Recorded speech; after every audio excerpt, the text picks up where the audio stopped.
The Huna Code in Religions by Max Freedom Long. Chapter 2.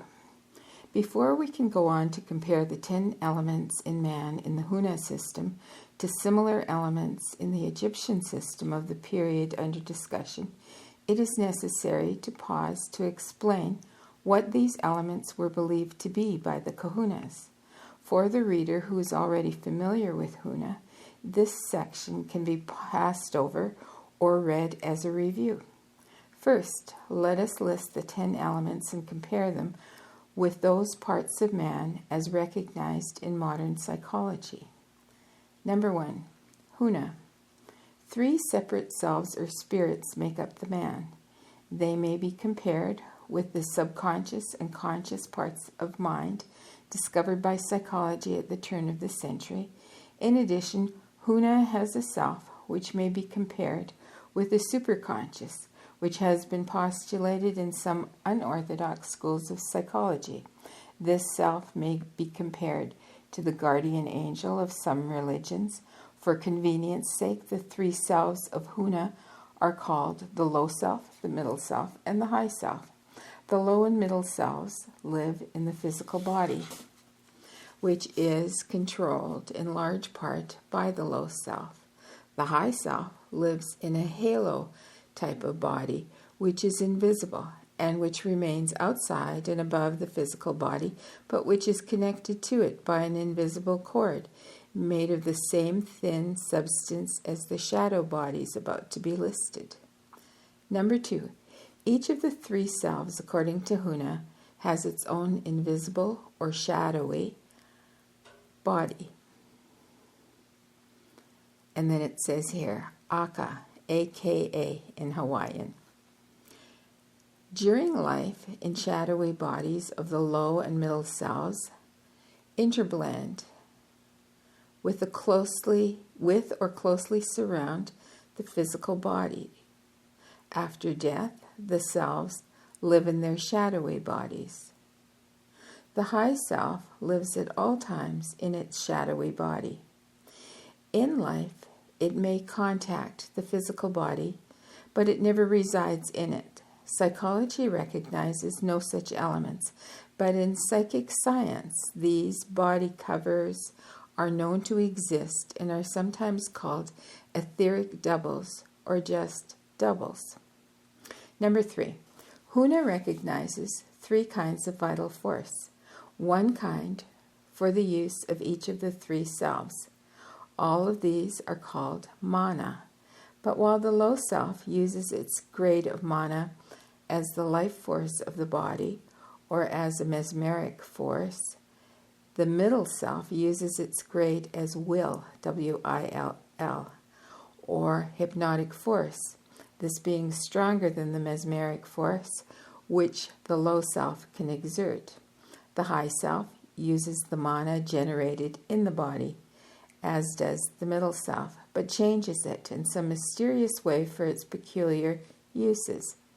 It can control elements and forces with this high mana to give protection and firewalking. It can also be used to produce instant healing or slower healing. It is used to create the future of its man as patterns in the shadowy substance of its level. This future gradually becomes materialized as actual events or conditions. The future which has been made in conformance with the hopes and fears and acts of the lesser pair of selves in the body may be changed by the high self by breaking down the patterns in existence and making new and better ones to replace them. Including the physical body as one, we have 10 elements. 3 spirits or selves, 3 manas or grades of vital force, 3 shadowy bodies, and during life, the physical body. The evolution of all forms of life from the lowest to the highest is a basic concept in Huna that must be kept well in mind. In contrast to the many religions systems which teach that God created the earth then the living things to be placed on it, all starting at a definite beginning in time and all scheduled to end eventually in some form of final judgment. Huna raises the curtain on creation already in the third act of the great drama.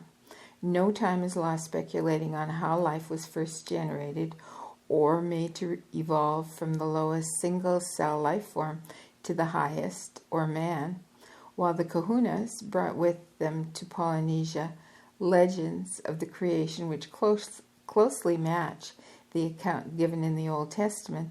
They believed that the animal spirit had evolved upward until it became the animal or low self of the man. This spirit, evolving slowly, eventually became the middle self of the man, and this self evolved and in time became a high self. The prime value of the Huna system of the creation legend was contained in the story of Adam, who was divided into two parts, male and female.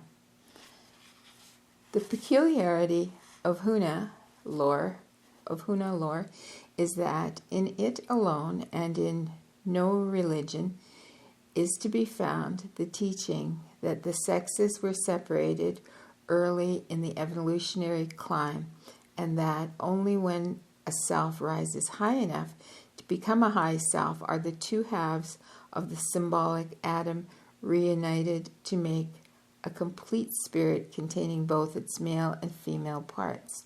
The Kahunas called the high self the Amakua, or utterly trustworthy parental pair.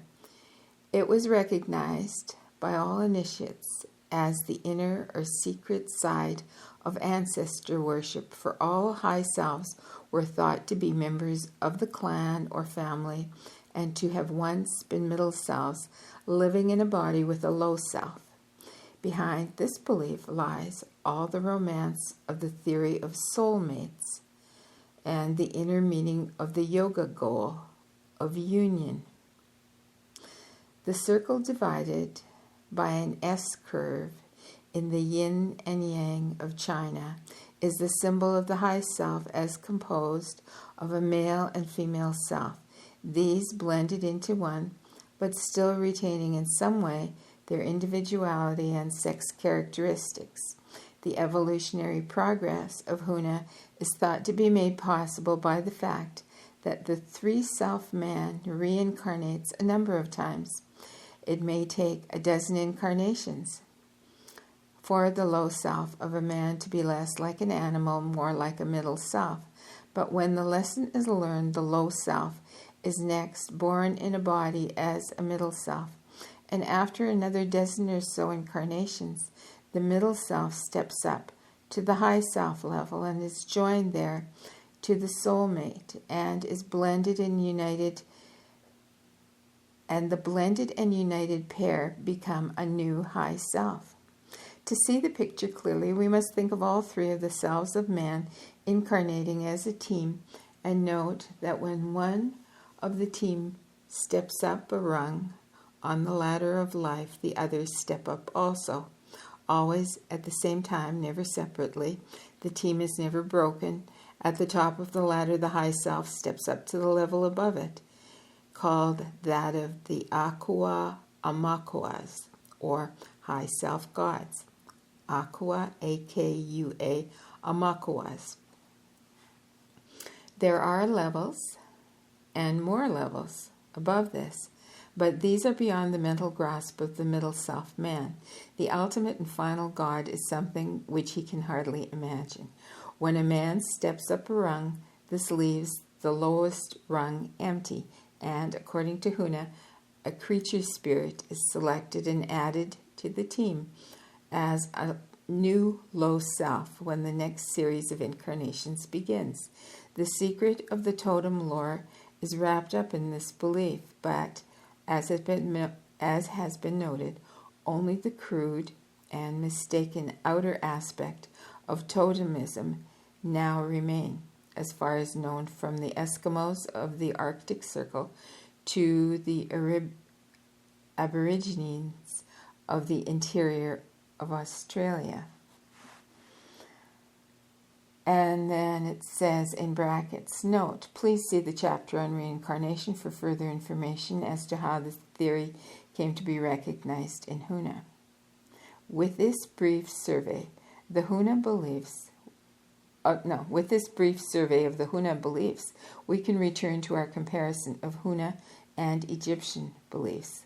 Later, as we take up the study of the coded Huna information in religious writings, especially in the Gospels, there can be more discussion of the Huna lore and its nature and significance as it appears in various passages.